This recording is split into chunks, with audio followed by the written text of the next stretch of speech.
लोगोन, देखो देखो मैं कितना तेज भाग सकता हूँ।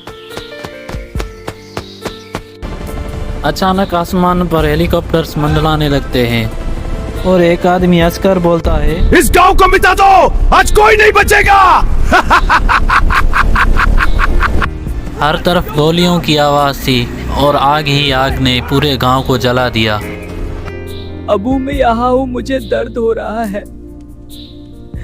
तुम कहाँ हो रे? हमारा बेटा जख्मी हो गया है। किसकी इतनी हिम्मत हुई?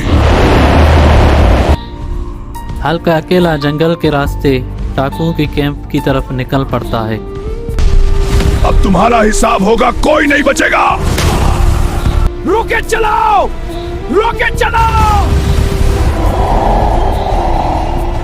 दोस्तों जल्दी से चैनल को सब्सक्राइब करो ताकि मैं हल्क की मदद कर सकूं। हे हल्क, लगता है तुम्हें पार्टनर की जरूरत है। लो मैं आ गया यार।